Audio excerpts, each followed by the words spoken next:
à vous. Merci de choisir la télévision Liberté comme d'habitude pour vous informer. Une fois de plus, bienvenue à votre débat du jour. Aujourd'hui, nous allons parler de la visite du président de la transition. Il s'agit de le colonel Assimi Goïta qui est parti hier à Ségou pour l'ouverture de la Comatex. Et aussi, nous allons parler du référendum avec le vote anticipé des militaires. Nous sommes aujourd'hui avec M. Amadou Maïga. Amadou Maïga, comment vous allez? Oui, bonjour. La bonne chose. Très bien, ça va. Ça marche. Bienvenue. Oui, très bien. Comme je le disais, nous allons commencer avec le colonel Assimi Goïta qui est parti hier à Ségou. On a vu, même si le Ségouvien ne sort pas, hier quand même le monde est sorti pour accueillir le président de la transition. Il s'agit du colonel Assimi Goïta. Surtout l'ouverture de la Comatex, c'est quelque chose d'extraordinaire pour les Ségouviens qui attendent ça depuis des années. Oui, mais bien sûr, le jeu en vaut la chandelle. Là. Le président de la transition est sorti pour la toute première fois et il est allé à Ségou. Et naturellement, les Ségouviens devraient sortir hier pour s'occuper. Ce n'est pas seulement la Comatex. Il y a d'abord une route. Il y a la route qui lie la pose de la première pierre de la route, des travaux de la route Banankoroni-Djoro. Et tu sais, cette route est tellement économique et tellement attendue.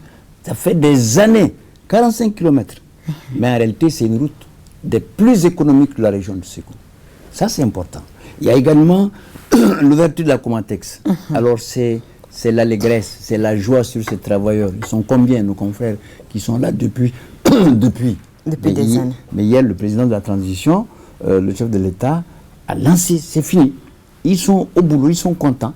Et il y a aussi la relance de la Comatex. En plus de ça, il y a le lancement du plan national de réponse à l'insécurité alimentaire. Ça veut dire que des tonnes et des tonnes et des tonnes ont été distribuées à nos compatriotes, ceux qui en ont suffisamment besoin. Donc hier, ce n'était pas seulement la Comatex, hier, ce n'était pas seulement les travaux de la route Banankoroni-Djoro, c'était pas seulement... En fait, hier, c'était Ségou.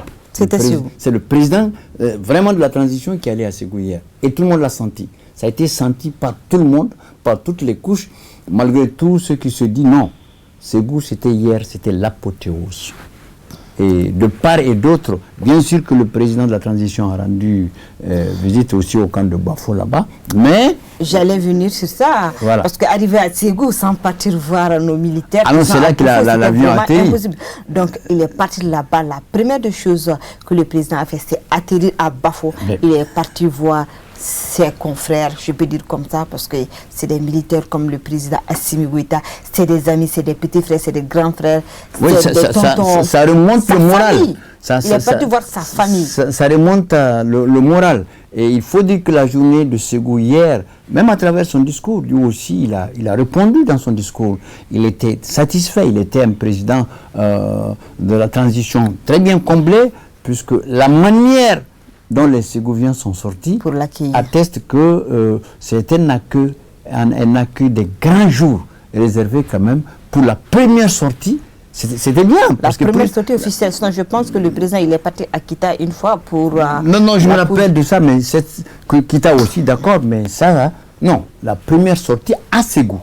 Bien sûr. C'est ça, c'est pas sa première sortie officielle. Exactement. Mais la première sortie à Ségou. C'est ça. C'était hier. C'était clair. Et il n'est pas parti comme ça. Hein. Non, tout le monde a senti qu'il est là. Mais imagine-toi, les populations de Banankoroni et Djoro, qui attendaient depuis des années, 45 km, mais le bitumage était lancé, c'est déjà fait. Et bientôt, et tu vois les interviews de nos confrères de l'ORTM, les citoyens, ils étaient contents. Les femmes, les hommes, tous ceux qui pratiquaient cette route, parce que c'est quand même une voie de communication très importante économiquement. La Comatex. Alors, ces travailleurs qui ne pensaient même plus, eux ne pensaient même plus à revenir. Exactement. Et voilà, c'est une réalité. C'est une réalité qui arrange tout un peu. Parce que quand on parle d'habits, les wax, parce qu'on sort pour acheter ça extrêmement cher. Oui, mais le plus important... on le fabrique chez nous. Non, le plus important d'abord, c'est vraiment la reprise du travail de nos concitoyens. Mais imaginez-vous, ils ne s'attendaient pas à ça. Ça, c'est important. C'est important. Donc, tout ce que le président de la transition a fait hier à Ségou, C'était normal. Et si ça pouvait se faire dans toutes les régions, ça, il n'y a pas autre chose.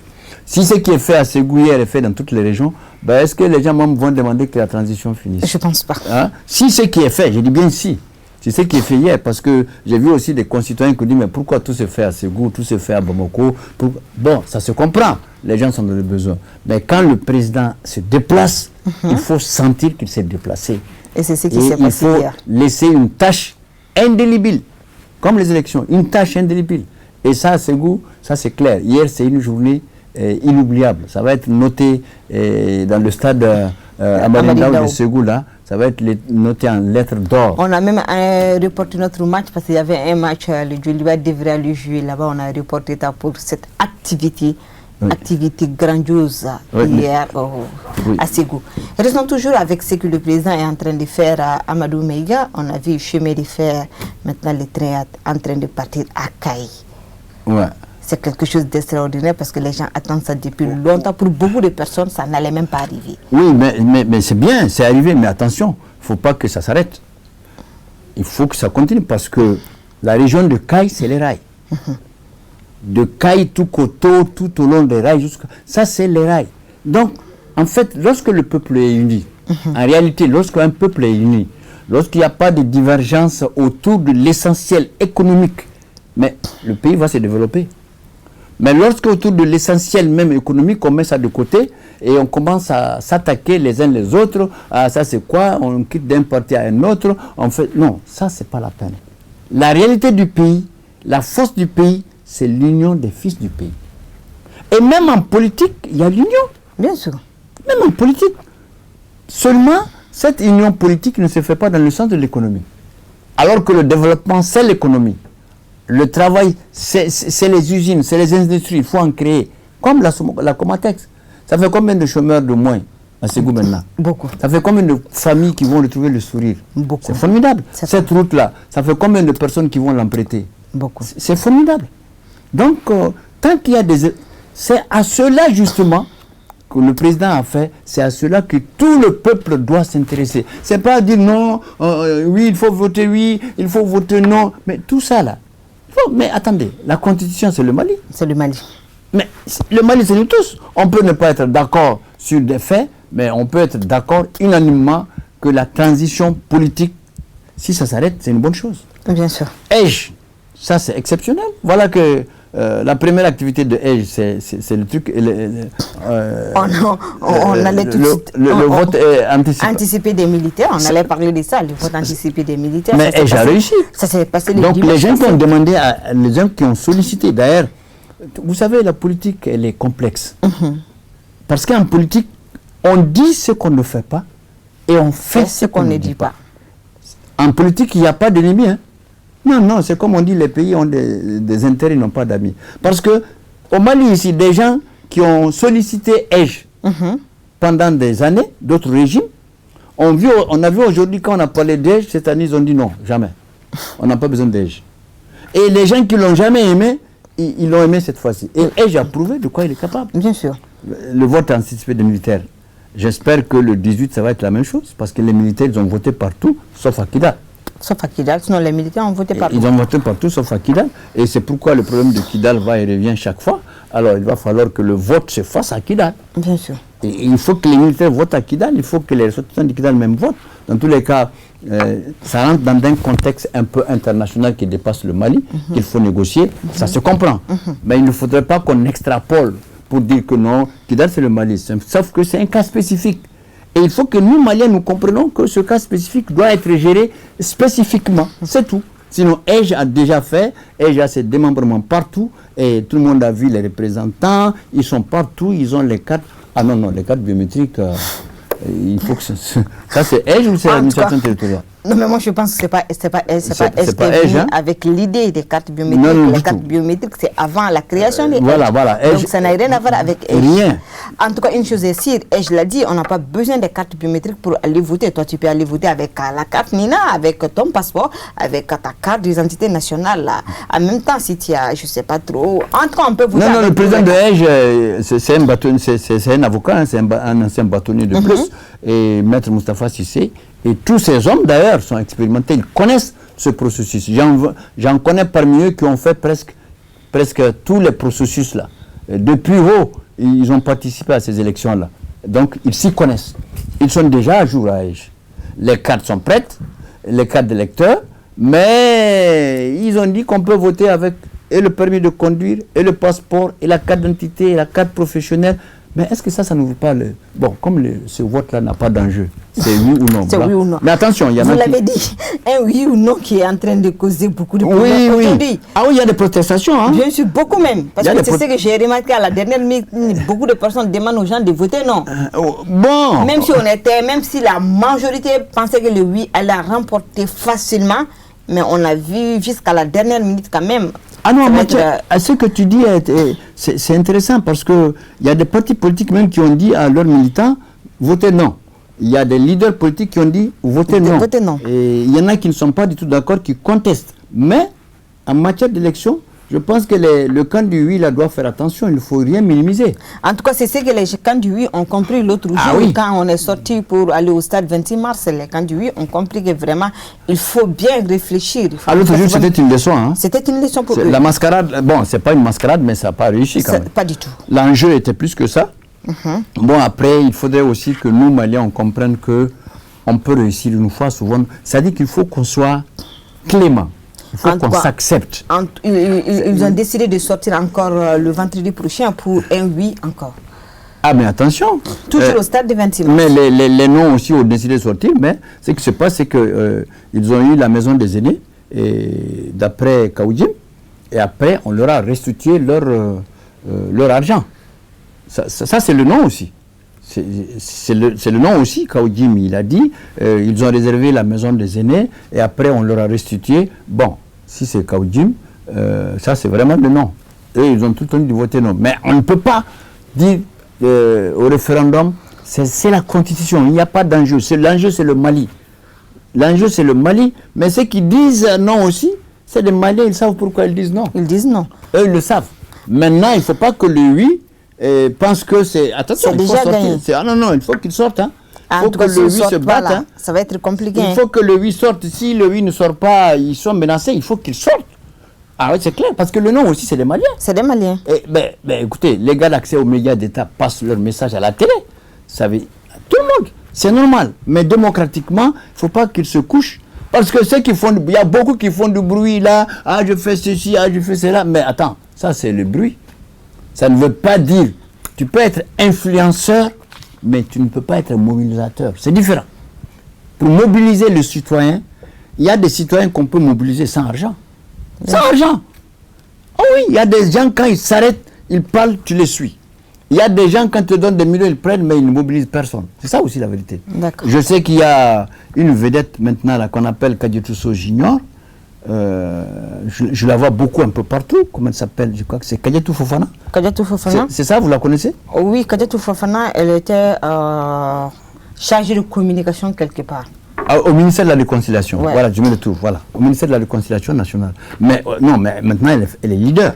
Oui, elle est leader. Elle est leader parce que je l'aperçois un peu partout. Mais ce qui m'étonne, c'est que là où elle va, les gens la suivent aussi. Elle est en train de convaincre les gens. Sans argent, enfin. Ça, c'est ce que je vois, je ne sais pas. Maintenant, je dis, les élections, il ne faut pas que le oui pense que c'est gagné d'avance. Ah, il faut qu'il sorte. Hein. Et ce n'est pas les gens qui font du bruit là, qui font voter. Hein. Non, jamais. Il y a pas des grands électeurs, mais il y a des... C'est pas aussi tous les leaders qu'il faut mobiliser. Aujourd'hui, c'est l'argent. C'est l'argent. Les gens ils te disent l'argent, alors que c'est interdit, c'est pas l'éthique. Prendre l'argent pour voter, pourquoi? En tout cas, c'est ce qui se passe à chaque vote, c'est comme ça, les gens donnent de l'argent dès 2000. Même entre parenthèses, je ne dis pas que c'est vrai, je ne le confirme pas, mais les gens le disent. Le vendredi sorti, quand le oui est sorti, on a donné de l'argent. Même si, après avoir donné de l'argent, les gens ont refusé de sortir. Oui, mais attendez, il faut convaincre en matière politique. Il faut convaincre. Tu sais, lorsque tu convaincs le citoyen, lorsque tu le convaincs, mais il est plus rassuré, attaché à sa dignité, confiance en soi, pour aller faire ce qu'il doit faire. Mais lorsque c'est à cause de l'argent, mais attends, c'est pas de la morale, c'est pas normal. C'est normal, par exemple, pour payer le transport des gens s'ils n'en ont pas. C'est aussi, il faut les mobiliser. Ah oui, s'ils n'ont pas de moyens de déplacement, et vous voulez qu'ils partent voter pour vous, vous voulez qu'ils partent voter oui. Parce qu'il faut que le oui gagne. Hein. Le oui gagne. Non, il faut que le oui gagne. Si le oui ne gagne pas, on n'est pas sorti d'affaire. Hein. Ok, j'espère que le 8 va gagner le 18, c'est prévu pour le 18. Bon, je sais que... On verra bien, en tout cas, Maïga est là, Maïga va voter, ça c'est sûr et net, même si Maïga ne va pas me dire... Mais quel Maïga? Amadou Maïga, je sais que tu vas aller voter. Mais attends, moi mon vote là, c'est une voix. Oui, je sais qu'une voix peut gagner. C'est ce que je dis, c'est que si tu vas aller voter, tu vas aller voter oui ou non, moi je ne sais pas. Moi je suis là, je vais aller voter. Mais le oui ou non, ça dépend de moi et ça reste entre... moi et Dieu. Non, mais en fait, entre oui ou non, là, il n'y a pas de challenge. Il y a des gens qui se prononcent déjà. Le challenge, attends. Et pour toi, tu vas voter quoi? Quoi, ça, moi? Oui. Mais moi, je suis un journaliste, je vais suivre, je vais voir les faits, je vais couvrir. Oui, pour dire aux gens, ce qu'on est en train de faire là, c'est ça. Avant d'être journaliste, tu étais un bon soutien quand même. Non, mais attends, moi, l'enjeu, c'est les partis politiques. Ça, là, c'est pas l'enjeu. Ça, là, c'est le rouge ou le blanc. Le blanc. Et voilà. Moi, je suis toujours habillé en blanc. Tu as vu? D'accord, donc c'est bon, on a mais compris. Mais je ne te dis pas que je vote le blanc. Là, on a compris. Entre moi, je suis en rouge aujourd'hui, ça dépend. Donc tu vas voter le rouge? C'est pas ce que j'ai dit. J'ai dit, moi, je suis habillé en rouge quand même. Moi, je suis toujours habillé en blanc. Mais aujourd'hui, moi, je suis habillé en rouge. Le blanc, c'est ma couleur, mais attention, là, on ne choisit pas. Là, on ne choisit pas. Là, on dit blanc, rouge. Et tu vois, ils sont en campagne. Ils sont tous en campagne. Alors, il faut noter un truc institutionnel. Pour la première fois, on voit que il y a une coordination institutionnelle qui fait la campagne pour le oui.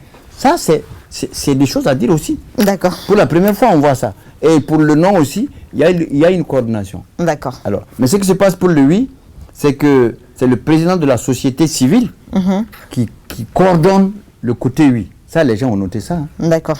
La société civile malienne, hein, okay. Est-ce que la société civile doit prendre un camp? Je ne pense pas. Ben, alors là, donc il y a tout ça là-dedans. Oui, c'est comme ça. Amadou, c'est ce qui va mettre fin à notre débat d'aujourd'hui. Nous nous retrouvons le vendredi pour parler d'autre chose. Monsieur Amadou Maïga, merci beaucoup. Merci, bonne journée. Merci beaucoup.